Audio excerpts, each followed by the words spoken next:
Assalamualaikum warahmatullahi wabarakatuh. Di video ini saya akan mempresentasikan hasil laporan identifikasi tentang kearifan lokal yang ada di tempat saya, yaitu Jorong Padangkudo, Nagari Bataga. Video ini dibuat sebagai bentuk ujian tengah semester mata kuliah Dokumentasi Informasi Minangkabau yang dibimbing oleh Ibu Malta Nilisa.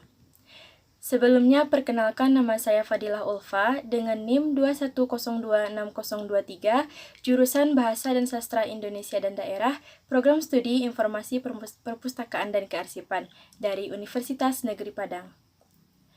Untuk mendapatkan informasi dan menuangkannya ke dalam laporan, saya sudah melakukan wawancara 3 kali berturut-turut. Yang pertama yaitu pada hari Kamis, tanggal 7 Oktober 2021, dengan narasumber Bapak Dasnil yang merupakan Nenek Mama. Yang kedua yaitu pada hari Jumat, tanggal 8 Oktober 2021, dengan narasumber Ibu Weni Sri Wahyuni yang merupakan anak dari Angku Penasehat Datua. Dan yang ketiga, pada hari Sabtu, tanggal 9 Oktober 2021, dengan narasumber Nazwir Angku Bakari Hameh yang merupakan Angku Penasehat Datua. Baiklah, yang pertama saya akan menjelaskan tentang makna kearifan lokal bagi masyarakat Padangkudo.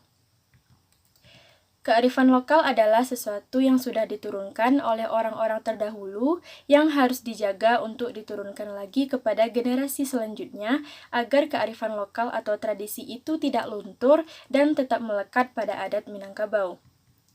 Kearifan lokal di Jorong Padangkudo ini masih kuat keberadaannya dan juga masih ada sampai sekarang.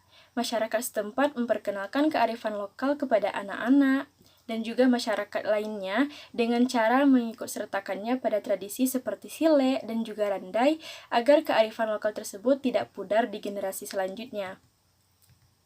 Bentuk-bentuk kearifan lokal di Padangkudo umumnya lebih banyak berbentuk tradisi. Beberapa kearifan lokal yang saya dapatkan dari narasumber adalah yang pertama ada tradisi Mangke Panungke, yang kedua tradisi pernikahan, yang ketiga tradisi Maulid Nabi, yang keempat, tradisi menumbuk padi.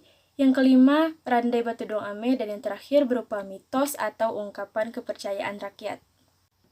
Yang pertama, saya akan membahas tentang tradisi Mangke Panungke.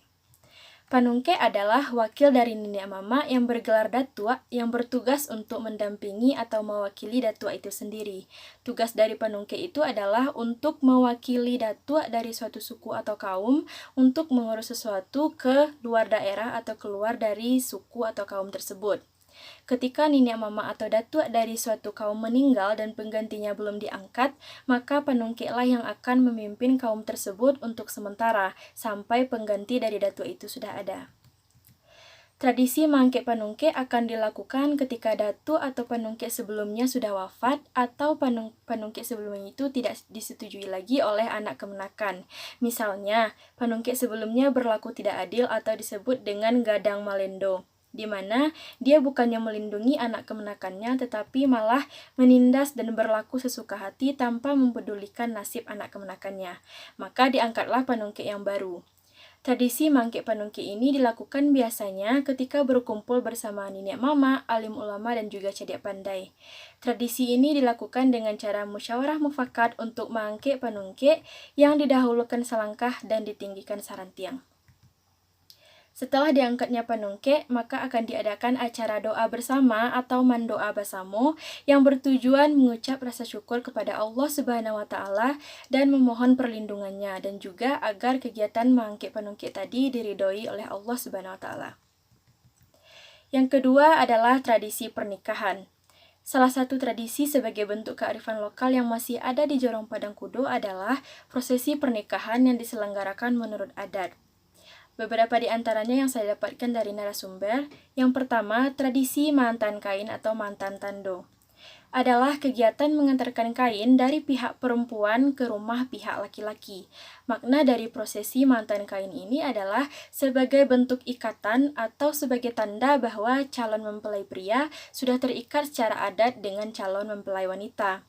Prosesi mantan kain ini dilakukan ketika sudah ada kata sepakat di antara kedua belah pihak. Yang kedua ada tradisi malapeh dan juga mananti. Tradisi Malapeh adalah tradisi yang dilakukan oleh pihak keluarga dari pria setelah menikah. Nenek mama dan keluarga dari pihak pria akan mengantarkan mempelai pria ke rumah keluarga pihak wanita. Prosesi menunggu keluarga pria datang ke rumah pihak wanita ini dinamakan dengan mananti. Makna dari tradisi Malapeh dan mananti ini yaitu Basuluh Matohari Bagalanggang Mato Orang Banyak, yang maksudnya adalah tanda bahwa mempelai pria dan wanita telah menikah secara resmi tanpa sembunyi-sembunyi dan diketahui oleh orang banyak. Dengan kata lain, keduanya tidak menikah dalam rasa malu. Dan yang ketiga yaitu ada tradisi Manta Pembali. Pembali itu sama dengan seserahan. Pembali ini merupakan suatu seserahan atau bawaan dari pihak laki-laki kepada pihak perempuan. Yang ketiga adalah tradisi Maulid Nabi. Tradisi Maulid Nabi diadakan untuk memperingati hari kelahiran Nabi Muhammad SAW. Tradisi Maulid Nabi merupakan salah satu kearifan lokal yang masih berlangsung di Jorong Padang Kudo. Kearifan lokal ini sudah ada sejak dahulu dan semakin semarak di setiap tahunnya. Makna dari tradisi ini bagi masyarakat adalah sebagai penghormatan dan pengingat kebesaran dan keteladanan Nabi Muhammad SAW dalam bentuk kegiatan budaya. Tradisi ini biasanya yaitu mengantarkan jamba ke masjid atau surau yang nantinya akan dibagikan pada umumnya kepada anak-anak. Jamba ini diletakkan di sebuah tempat yang disebut dengan talam. Isi dari talam ini diantaranya ada nasi lemak, pisang, pinyaram, gorengan, kue balok, dan juga inti. Pinyaram ini berisi 5 buah di setiap bungkusnya, sedangkan yang lainnya berisi masing-masing 6 buah. Makna dari jumlah dari tiap-tiap isi jamba ini adalah 5 yaitu rukun Islam dan 6 yaitu rukun iman. Selanjutnya ada tradisi menumbuk padi. Salah satu kearifan lokal dalam hubungan dengan sistem produksi di Jorong Padang Kudo adalah menumbuk padi di Lasuang. Makna dari kearifan lokal ini adalah kebersamaan dan juga tolong-menolong sesama masyarakat di Padang Kudo. Di Jorong Padang Kudo, ketika suatu keluarga akan mengadakan acara besar seperti pernikahan, biasanya akan menggunakan lasuang untuk menumbuk padi yang nantinya akan diolah untuk membuat makanan pada acara tersebut. Lasuang adalah bongkahan batu besar yang mempunyai lubang di tengah-tengahnya, di mana di lubang itu nanti akan diletakkan beras atau yang lainnya yang nantinya akan ditumbuk. Proses menumbuk padi di lasuang ini menggunakan kayu yang sudah dibentuk sedemikian rupa yang tingginya sepantaran orang dewasa. Walaupun saat ini masyarakat sudah banyak yang beralih menggunakan mesin, tetapi tidak sedikit juga yang masih menggunakan lasuang. Lasuang cukup banyak ditemukan di Jorong Padang Kudo di sekitar rumah masyarakat. Yang selanjutnya ada Randai Batuduang Ameh. Awal nama dari Randai ini diambil dari nama seorang datuk yaitu Datuk Batuduang Ameh yang dahulu telah melakukan pemberontakan kepada Belanda pada tahun 1912.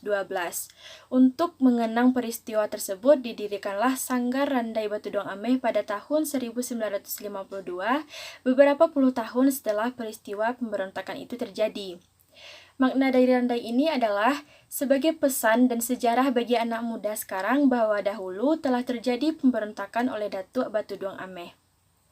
Beberapa kegiatan yang ada di sanggar ini antara lain seperti randai, silek, dan juga tari piring. Seluruh kegiatan yang ada di sanggar ini merupakan mempunyai makna dan juga pesan tanpa terkecuali maksud saya, baik untuk nenek mama maupun untuk anak muda. Dahulu sanggar ini akan aktif minimal 1 kali 15 hari. Sanggar ini juga sering diundang atau dipanggil keluar daerah untuk melakukan pertunjukan randai dan juga silek tersebut. Tetapi untuk saat sekarang ini, sanggar ini sedang vakum karena suatu hal, tetapi bukan berarti sanggar ini sudah berhenti. Dan ini merupakan salah satu kearifan lokal yang paling menarik di Padang Kudo. Berikut ini merupakan dokumentasi saat sedang melakukan wawancara.